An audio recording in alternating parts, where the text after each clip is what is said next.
For more than 30 years, Robert Edward Auctions has been the nation's premier auction house, specializing in sports memorabilia and trading cards. With significant experience and expertise in all major sport, non-sport, and Americana collectibles, REA has helped clients achieve record-breaking prices for their items and has done so with a reputation for integrity and transparency. By actively partnering with collectors and enthusiasts throughout the entire process, REA has created the hobby's most trusted forum for selling high-quality collectibles. Go to robertedwardauctions.com for more information on how to buy or sell in their next auction.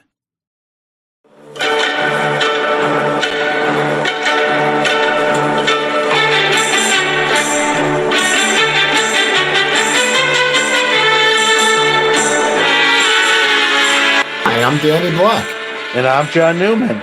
Welcome to Card Mentions. All right, episode 15. We lasted 15 of these. No one killed each other, at least not yet. So there'll be 15 in the books. I'm John Newman, as the intro said, and that is still Danny Black. How you doing, Danny? I would like to say I pulled that off flawlessly. Yeah, we're gonna rehire the producer who's getting it right again. Right, I think I was about to lose my job, so good to nail one. So we did a list last episode of Card Matches with the top 10 Jewish Major League Baseball players of all time. We're gonna have a list today which it's not a ranking list, but overrated players and players to buyer beware. So what this is guys that are pretty good players. Obviously, you can't pick a mediocre player and then say, hey, I would be careful here. Doesn't make a whole lot of sense, right? So these are fairly popular players, pretty good ball players, but when it comes to the hobby, they're just not. There's things that make me say buyer beware, or purchase at your own risk. So laughing at the comment from Mike Petty, Mike, that was my high school career. Yeah, so maybe that'll be a future episode. Not tonight. Again, Danny, this is our own personal opinion. We don't want to offend anyone. If we name a player who someone PCs or super collects, it's not a personal. It's just our own opinions. This is not, if you buy in them or you collect them, keep enjoying the hobby as you wish. And this is just lists that we put together. We did not share our lists, so we may have some in common. That'll be interesting to see there. We're gonna go where you pick. You mention a guy first, and I'll mention a guy after you, and then we'll come back to you. Obviously, chat room, chime in with your own opinions, or tell us how we're wrong, or that sort of thing. So, Danny, anything to add before we get this party started? Well, I think we're definitely going to get them wrong. So the question is how many do we actually get right? Predicting player performance is hard. Predicting card value is hard. And I think what we're doing here is, saying, hey, here's where you might get a false positive or something. I love that buyer beware statement. So I'm interested to hear your list, and I hope I don't hurt your feelings with some of the ones on my list. So I think it'll be interesting. All right, are you ready? You want to throw out the first guy? Yeah, I will. I'm gonna say that if you're going to buy cards, there's going to be not a lot of runway, and I think he's past his card prime, and that's Mookie Betts. And I know that might seem sacrilegious, but I think he's not the key player on the team since he's been with the Dodgers. He hasn't had more than 16 stolen bases since 2018, I think it is. So he's just not the same player he was in Boston. He put up a 10-WAR season before he became a free agent, and he's just not been the same player. So I think you're going to look at a guy with maybe a fantastic career, certainly, Red Sox Hall of Famer, team Hall of Famer, but I don't know that there's much more runway on his career for his cards.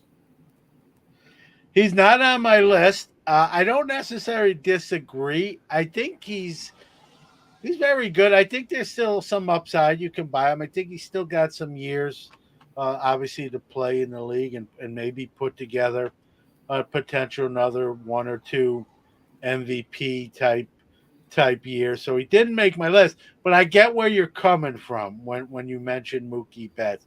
He was probably on my radar. He didn't fit the criteria to make my final 10 sort of buyer beware. He was in the mix, but I gave him a hall pass. So, but I get it. Yeah, I mean, for me, I guess the biggest thing is, and like you said, this is not a knock on the players. He feels like he's on the backside of his career.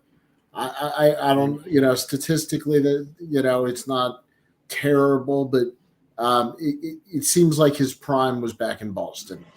So, Yeah, I think you're right there. I think he kind of made a name for himself in Boston. You're waiting really for that huge year that the Dodgers got him for. I agree with you. I agree with you there. All right, I'm gonna do mine, and I'm gonna do probably the most controversial one, Danny, right off the bat here. okay. And get it out of the way. This one that might be the one I take some abuse on from people who either live or listening to it Monday on the podcast. And again, remember I know I'm dragging this out. Remember, to be on this list, you have to be a good player. We can't say like Thomas Nido, the backup Mets catcher. And I mean, no one's really, unless you're really a super Thomas Nido fan. So these guys are all talented in their own right. So let me get to my first one. Juan Soto. That's right, Juan Soto of the San Diego Padres.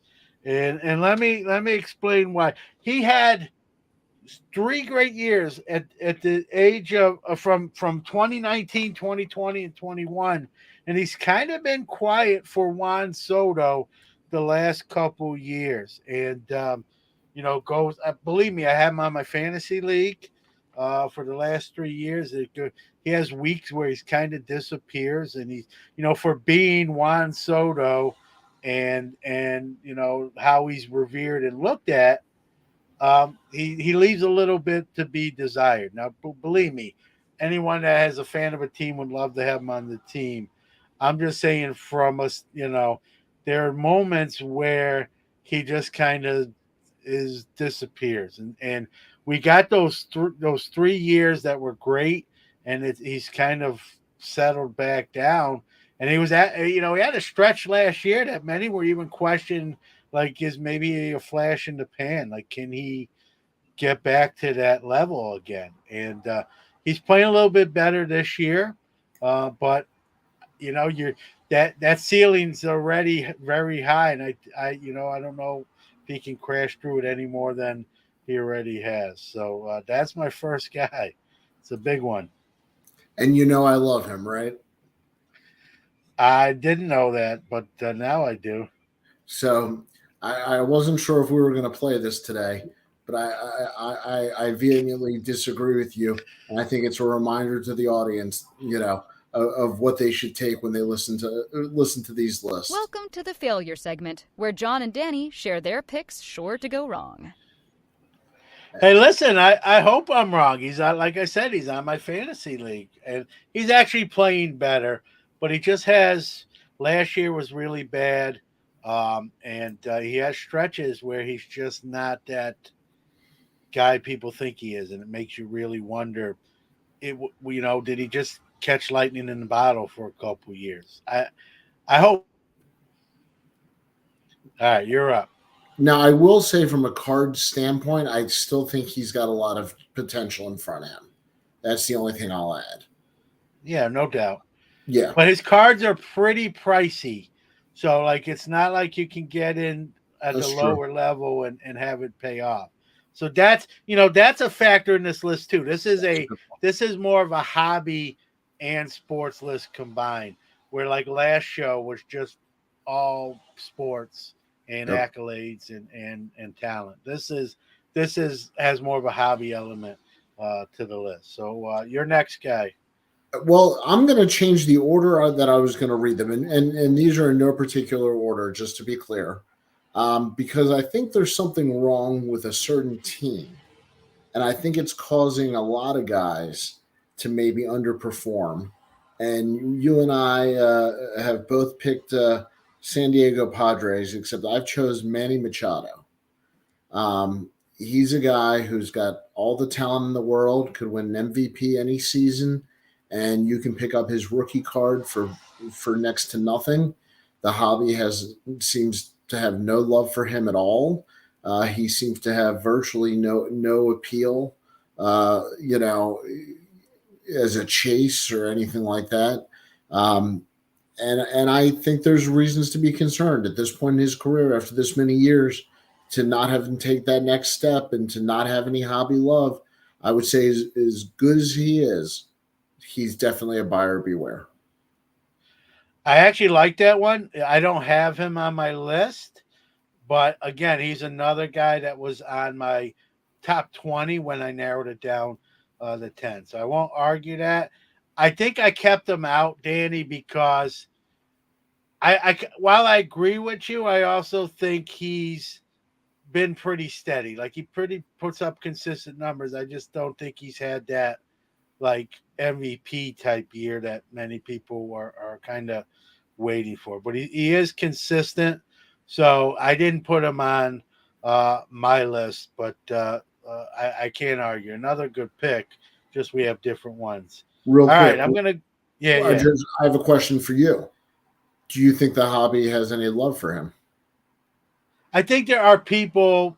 I think there are certain collectors that do collect Manny Machado. I've had him come up to my. I think he's collected more than you think. Is he collected in the same way Mike Trout is, or Juan Soto? No, you know what I mean. Not on that level. I get that what you're trying to say there, but I think there are people who still collect him. Just from his start in Baltimore, which you're very familiar with as well. All right, another big name. I'm getting kind of my bigger names right out the gate here.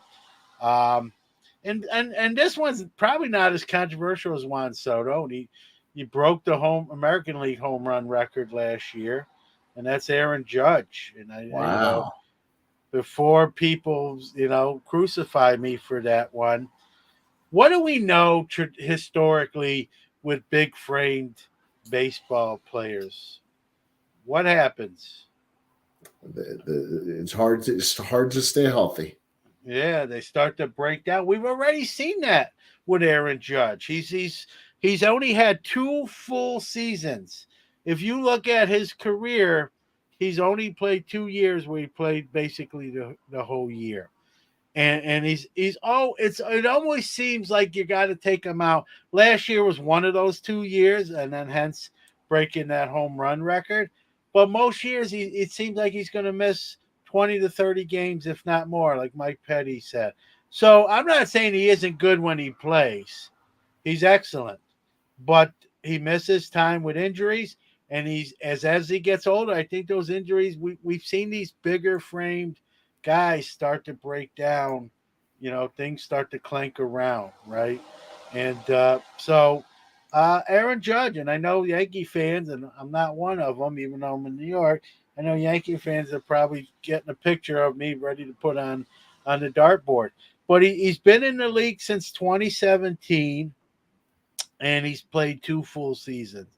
So that's 1 out of every 3 years. And that's telling. And he's a young player still. What happens when he gets in his 30s?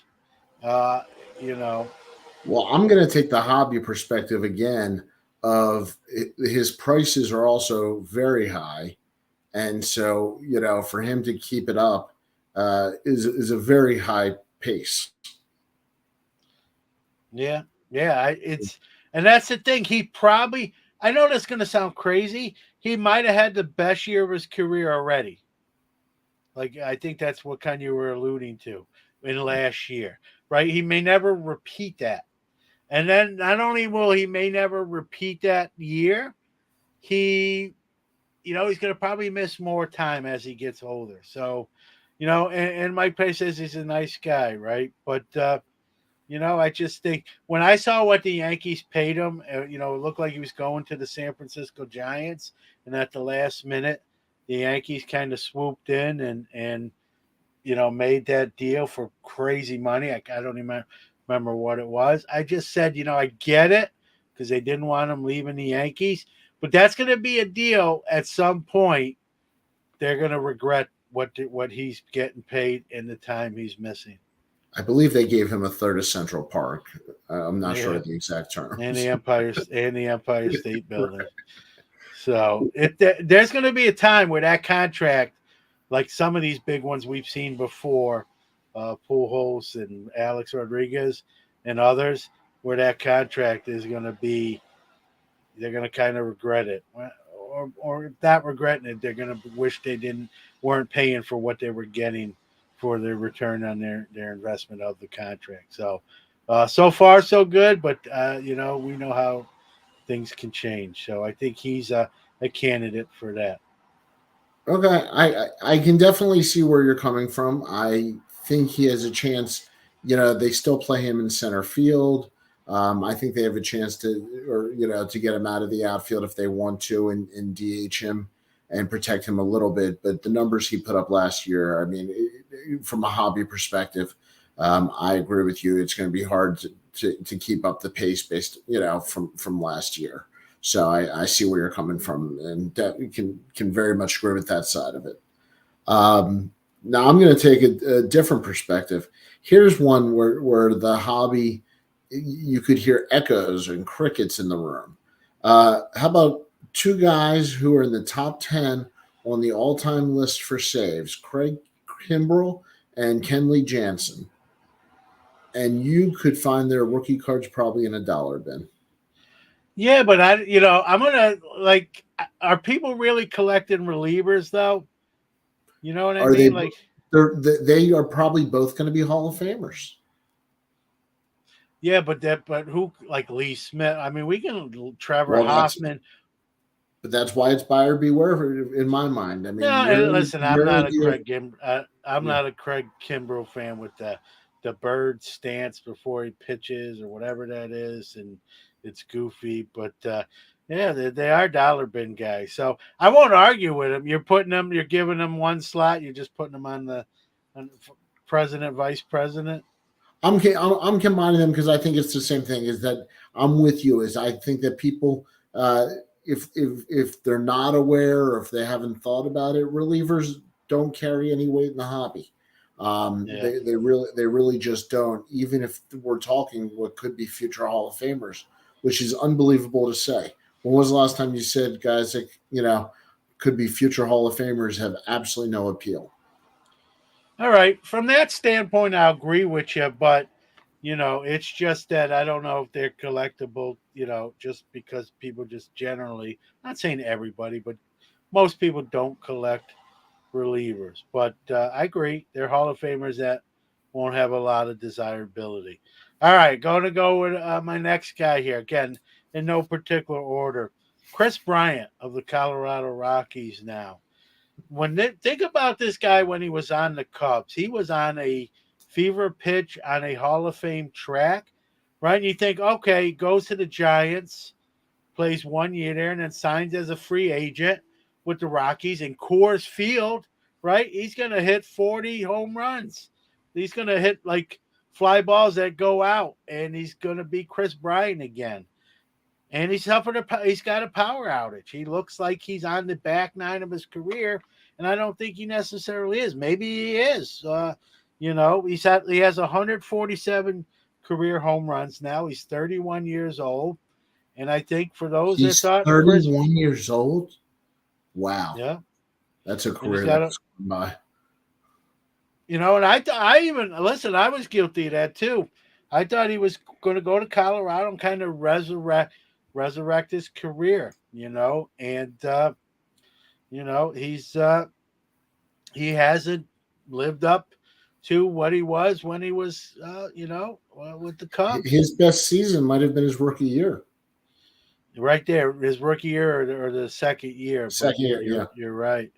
You're right. And since then, he's been sort of lost. Like you might see him on a Dairy Queen commercial, but he's not the Chris Bryant that you used to revere. And there was a ton of hobby love for him when he was coming up Yeah. as a rookie. Remember all the controversy about them holding him down for service time and everything else. Yep. You know, it seems like small potatoes now. Yeah. And it's weird, but he's not on a Hall of Fame track at 147 home runs, and not in this day and age. And then, not only is he not hitting home runs, Danny, he's not hitting that home runs at Coors Field. And that's like a double whammy. You know what I mean? So Yeah. I think there's something going on. I don't know mechanics. I don't know what it is. But has not lived up to the billing and makes the list. And I put him on the list because he's still revered in collectors. There's a lot of people that like Chris Bryant that I think that it's the same Chris Bryant that's with the Cubs, and he's no longer that guy, at least right now. Can he turn things around? I don't think so, but I don't have to do what he does. Well, from a hobby perspective, he's probably fallen. It's been almost 10 years in his career now. And it's probably been downhill almost every year that his stuff's lost money. Yep. So I like that one on the list. I'm going to take a timeout and pay a couple bills. Stay right there. Experience, quality, consistency, and the quickest turnaround times in the grading industry? We are proud to partner with SGC Grading. Check them out at www.gosgc.com. Pastime Marketplace has a line of graded card cases that are waterproof, airtight, dust-tight, and hardened to protect and organize your valuable collection. Each of our cases come with pre-cut and pre-formed foam, so you don't have to cut and tear the foam when you get your case. The pre-cut foam inserts are sized to hold PSA, Beckett, SGC, and CGS slabs. Store it all safely and securely with a case from Pastime Marketplace. Check them out at www.pastimemarketplace.com. Okay, now you got to promise not to get upset at my next one. I got a feeling I know who it is, and if it is who I think, he made both of our lists. 90 strikeouts and 16 walks as a hitter. This is maybe it's not who I'm thinking of. No, I don't think it is. I've been saving this one.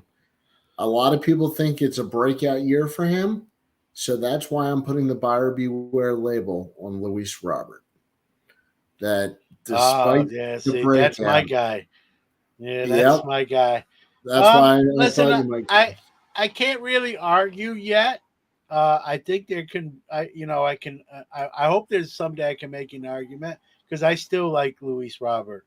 But yeah, I get it why you made your list. He didn't make my list. A little homerism there. I like him. Could I put him on the list based on the track record? Sure.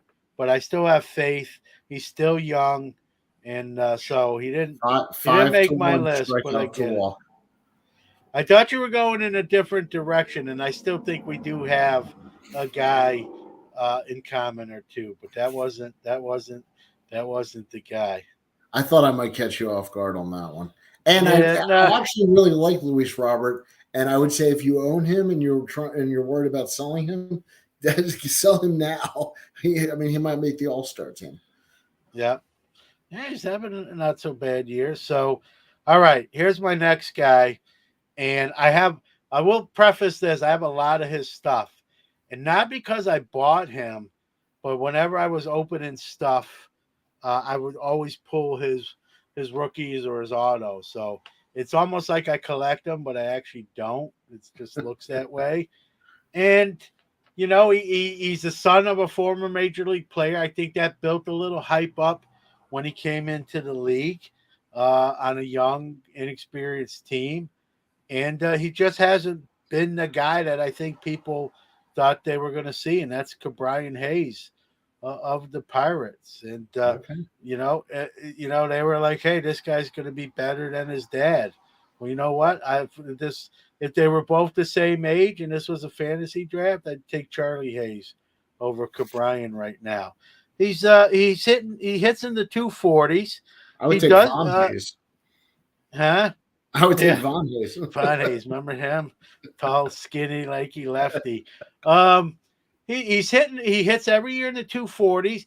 All I heard was he's going to steal bases and kind of be a 20-20 guy. And he's not stealing. He's not even, he doesn't barely hit double digits in steals. He's hit single digit home runs every year. You look at his numbers. If I showed you his numbers and covered up his name, you'd be like, what's the big deal about this guy? Yet he's still collected. People are still buying him. I just don't think he's going to be what people thought he what they projected him as. I think he got a lot of hype. And then I don't know if you remember last year. I don't root against people, young man, right? But last year there was a play where they were running the bases on him. He's playing third base, and there was going to be a play at third. He's putting seeds in his mouth instead of covering the bag. And then after the game, he said, he just kind of poo-pooed it. Like, instead of owning it and saying, my bad, it never happened again. I had a momentary lapse of reality, So I just lost a lot of respect for him after that play. And when I look at the body of work, he's a single-digit home run guy. He's a single-digit steal guy who bats 240. And they're paying him, I'll say this. The Pirates don't pay anyone big money, but they're paying him big money for what the Pirates normally pay. He's like their big money guy. Well, the funny thing is his strength really is supposed to be his defense. And it brings up another hobby point here, which is the hobby doesn't care about defense. Yeah. Yeah. And that's just something to consider. It's not really not really a thing. I did want to. There was one comment here. That's Dan Ryan. Hey, Dan. What's that? Hey, Dan. Evening, guys. Early home run derby guesses, and here's the point that I like. That seems to be the best mid-season 48-hour bump opportunity. Well, I just wanted to make a comment. I think it is as far as things that are planned. The best opportunity is when somebody does something amazing that goes unplanned, a 4-homer game or, no hitter or something like that. But as far as planned activities, the home run derby it is close, but it is a small window and it really depends on the player. But I like that comment and it's an interesting perspective.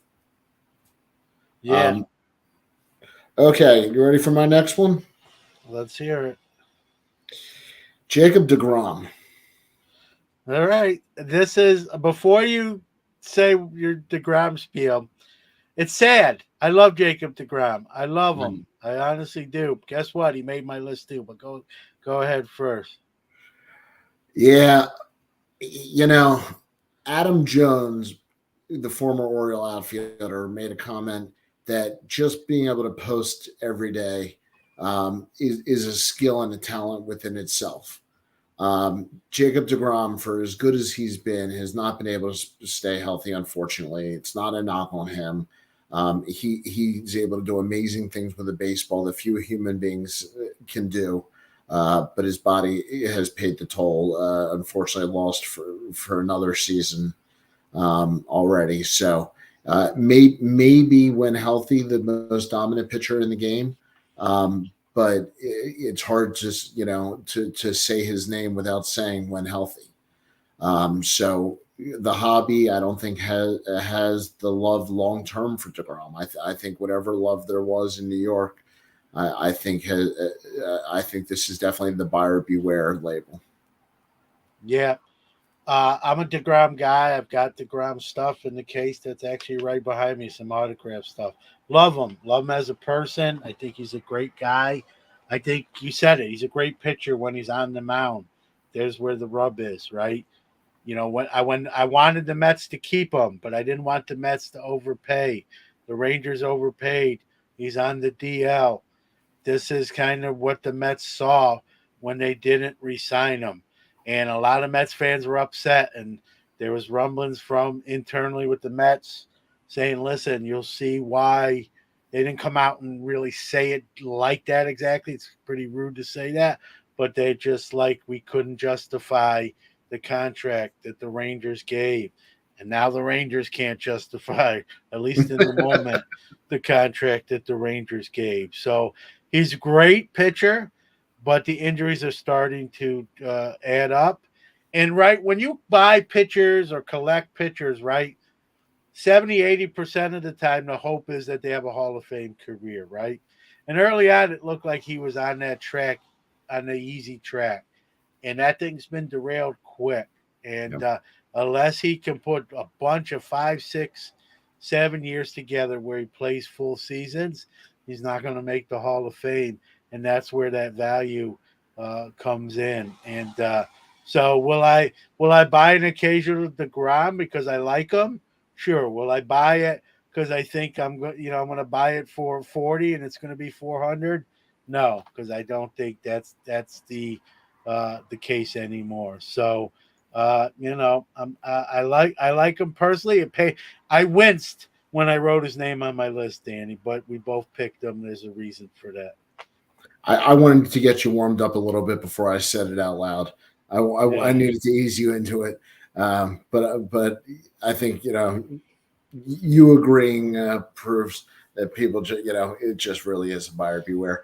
And somebody should have told the Texas Rangers, buyer beware. So, yeah, well, they were going for it. And listen, they're in first place without him.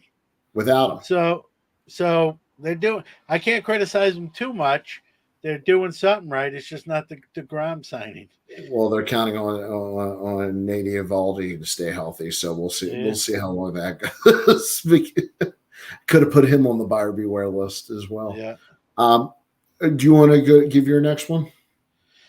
Yeah, and let's go back to the Yankees. And I'm not picking on the Yankees here, but Anthony Rizzo. Again, a lot of times he gets him and Chris Bryant kind of get lumped together, even though their careers in Chicago went different paths. He's 34 years old now.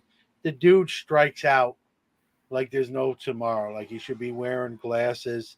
He's batting .224 right now, or at last check. He had some great years between the years of 2016 and 2019. But again, since 2019, he's not been, the guy that I think many people thought he was, and what the Yankees thought they were getting. So I think when you look at, I think the name brings more caveat than what he does, what his resume does. And I know people collect him. I know Suze is probably, just unfriended me because she's a big Anthony Rizzo guy. But I'm just being honest here, right? This is a guy who's highly collected, or I don't know, maybe highly. Well, he was when he was younger, when he was dominating. Yeah. I guess it's a similar to Chris Bryant deal. The numbers have come down. He's gotten older. The numbers have come down, and you just start to wonder: is it ever going to be the same again? And I just don't. Yet I think he's revered enough in the hobby to be a buyer beware for me. That's what this list is. Just beware what, if you want to buy him because you love him and he's your favorite guy and you met him and he did a I get all that. But if you're buying because you think like, hey, I'm going to flip this years down the road, or he's going to be a potential Hall of Famer, that's where I say be careful here. And that's where my 10 guys are coming from. Okay. I have 2 more sharing one spot. Do you want to throw out another name? All right. I'll just go to the next guy on my list. Another young guy who does have time to, write the story, right? But O'Neal Cruz for the Pirates. I mean, he shows flashes, but again, he's hits for low average. He's been injured, and he's just shown flashes, and he hasn't really and again, he's young. Can it still happen? out of a lot of the guys on my list, he's one of the younger guys that can get off this list. He can fight his way off this list. But right now, he's not fighting his way off this list, and that's why he's on it. You know, when you say O'Neal Cruz, everyone has like game breaker, or they think Juan Soto or the next, young superstar, and he just hasn't lived up. And I just wonder, not everyone can live up to the billing, and I just don't know, if he's ever going to be what certain people think he is. Well, and this might tie into Dan's comment here. How much stock do you guys put into coaching staffs in relation to young prospects? I think it depends on the situation, but it can have a big impact. Certain organizations are known to be very good developers of talent. Some organizations are known to work well with pitchers. Some organizations work well with veterans, that come over. So I think there's definitely something to that. And the only reason I bring it up, good evening, Mark. Hey, Mark. The reason I bring it up is with O'Neal Cruz, he's got so much talent, but he's got such a unique build that I think there is pressure on that staff to coach him the right way. I think, he's really a unicorn in his, playing shortstop at 6'7". So he's got a rifle. He's got a gun. Like he's got all the tools in the world. He's got the tools, right? He's got the toolbox, and the tools are in there. Yep. But can you use them? Can you make it happen? That's what we're talking about. To answer Dan's question, about how much stock, it's huge. It's a great point by Dan. And let's be honest, the Pittsburgh's probably not a great place to make it happen with their payroll, their lack of payroll. I can't say anything about their coaching staff either way. But, with lack of payroll usually means they're not getting the highest quality of everything else. And I'm sure that's a huge factor. And so, would O'Neal Cruz be playing better in a different city? I don't know. But I don't think playing in Pittsburgh is necessarily a positive, Well, maybe a positive, and he can crack the lineup sooner. I'll tell you, I think the hobby loves O'Neal Cruz, and the last couple shows I set up at, there was a lot of demand for his stuff. So, if the buyer beware label on him is interesting. I don't know if I agree with you completely on that one just yet, because I think he's young and there's a ways to go. But his prices were certainly very high, and I can't deny that at all. But a ton of demand for him. And once again, you just look at that build and those skills. Yep. So, all right. Okay. You got two guys, you said. Yeah, and this hurts me, and I've been saving this one as an Orioles fan. I think nationally the Orioles are starting to get some attention. The American League batting leader is Austin Hayes. Somewhere around 313. I think I have that correct. And on the IL right now, first baseman Ryan Mountcastle tied for the team lead in home runs. I would say buyer beware on both of them. I think people, Mountcastle was a big prospect. A lot of people think this is Austin Hayes' breakout year that they've been waiting for a couple of years. And as somebody who watches them, consistently, I think they're incredibly talented. They both bring a lot to the table, but no card value. Would not try to buy low on them. I don't think there's anywhere for their stuff to go. And without a doubt, Austin Hayes has a chance to be an all-star. And Mountcastle was probably, would have been at 15, 20 homers had he not gotten hurt. All right. Neither of these guys made my list, but you watch him more than I do, so I'm not going to argue with you. I like Ryan Mountcastle. Again, maybe it never happens for him, but I thought it would. So, I'm still holding out. I'm still holding out some hope that he can put it together and have a kind of an all-star type career. But you watch him almost every day, so for me to argue against that wouldn't make a lot of sense. Yeah, the strikeouts once again are just through the roof. Has a hard time adjusting. But all the power in the world. So, All right. All right. My turn. yeah, go for it. All right. I don't know. I think he's fairly collected, especially in the overseas market. So he made my list, and that's another pitcher, Yu Darvish. And now Oh, Yu Darvish doesn't get hurt. That's not the problem with Yu Darvish. The problem with Yu Darvish is look at his stats. One year he has like Cy Young numbers, the next year he looks like a mediocre pitcher. And it's every other year. It's uncanny. So he has a great year, followed by a bad year, followed by a great year, followed by a bad year, followed by a great year. Look at his career. It's uncanny, and yeah. that's just not a recipe for success. I love that call, by the way. But he came in with so much hype. Do you remember how much hype he came in with? Yeah, yeah. And he's a good pitcher. Well, he's a good pitcher, but he's good this year and he's bad next year, and he'll be good the next year. I call it yo-yo stats. It's a yo-yo. Would you ever buy I don't his why cards? it. No, but I tend not to buy pitchers just as a rule. I break my own rule sometimes, but I've never broke my rule with him. But if you're a fantasy leaguer and he just had a bad year, buy him cheap because he's about to have a good year. And then if you're in a keeper league, don't keep him. Let him go because he's going to have a bad year. Then get him the next year. Go get one of his baseball cards or Google it. To everyone out there, he has a good year followed by a bad, like almost his whole career. I was shocked when I looked at that. I just want to know what's going on in San Diego that we've ended up with 3 Padres on our list. Yeah, I don't know. I mean, I don't have 3 Padres, but you're saying combined. So combined, we have 3 Padres. Yeah. Yes, Soto, Machado, and Darvish. So now you said something. You said pitchers don't have value.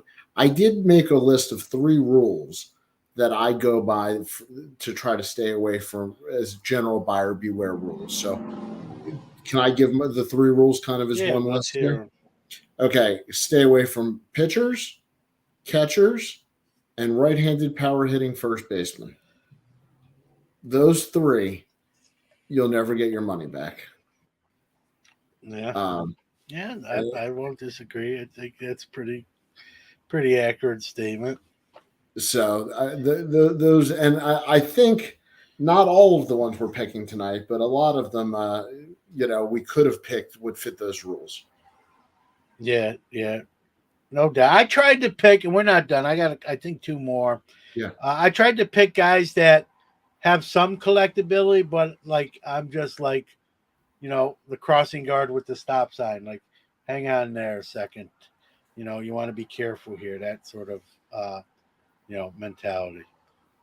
So go ahead. I think it's your turn.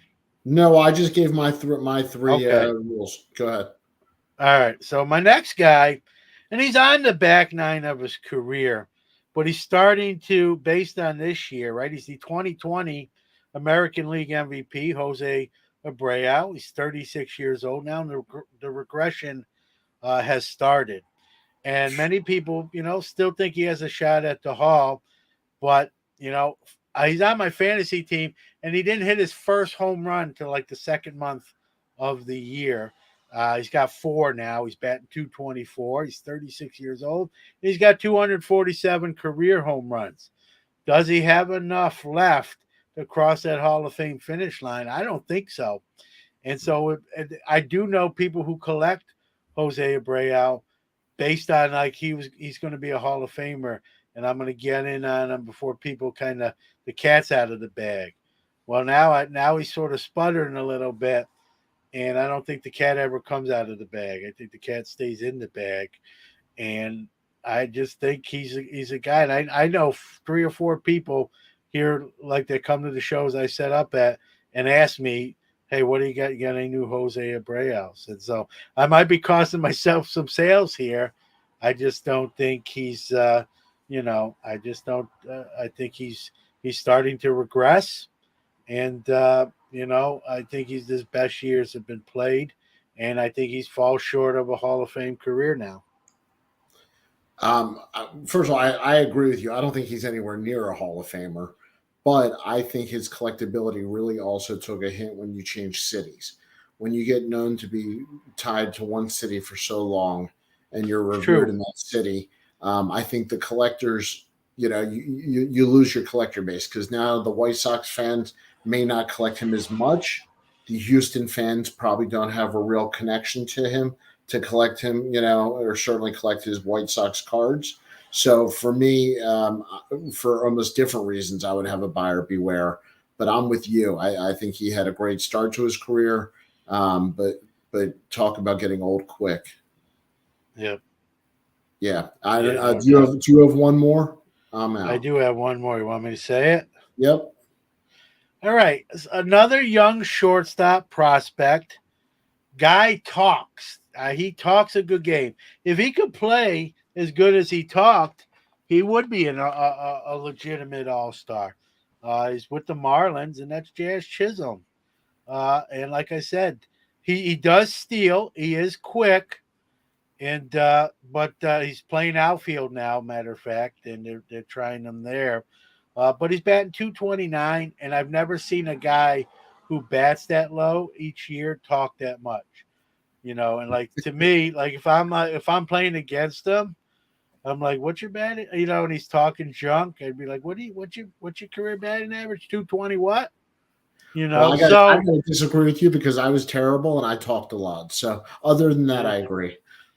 So I just like he's flashy, and again he's a guy that likes to chirp and but he's there's a saying, right? His mouth is writing checks that his ass can't cash, and I saved that one for only certain people, but it really fits the Jazz Chisholm kind of mentality. Like he talks like he's a 10-year all-star, and yet he's far from that, and so.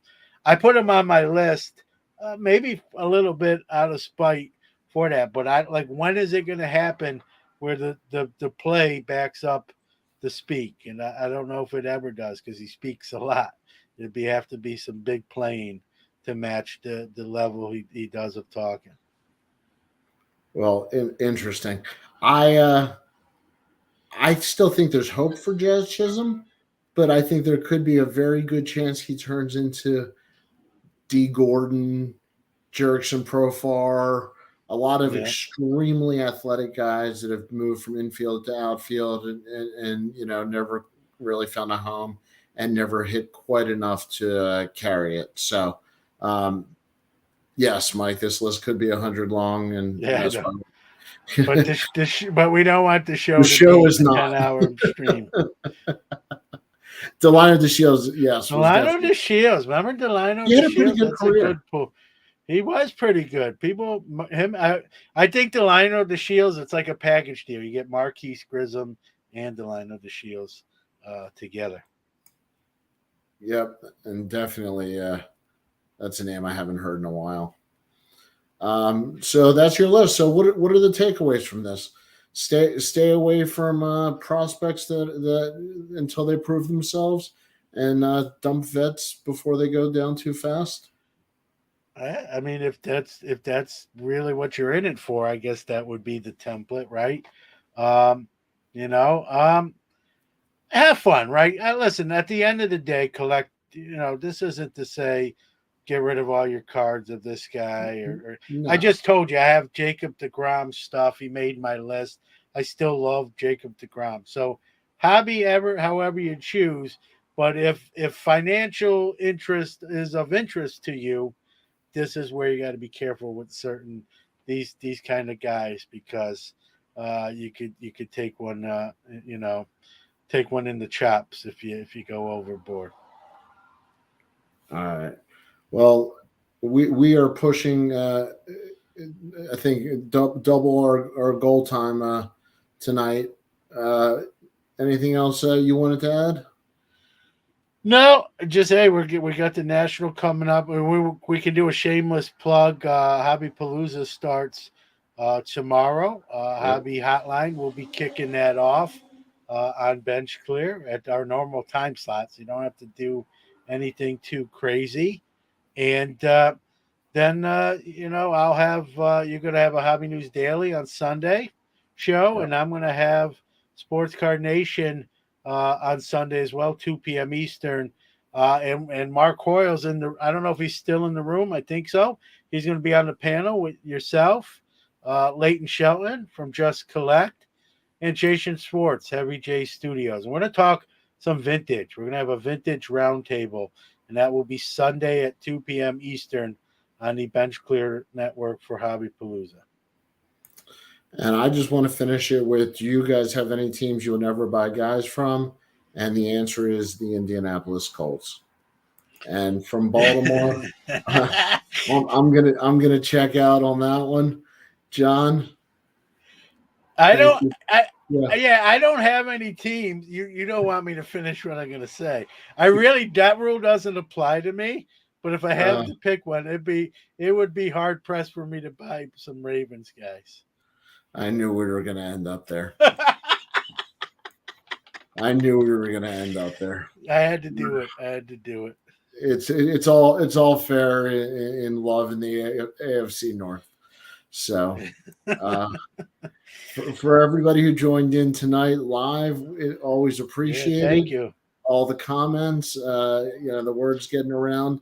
The downloads have been unbelievable on the Monday releases. So to everybody who listens on the podcast, just thank you. The support and the feedback has just been great. So I just wanted to give a shout out and a thank you to everybody there. And Mark, we will see you Sunday as well. Take care, everybody. Thank you. Take care. Have a good night.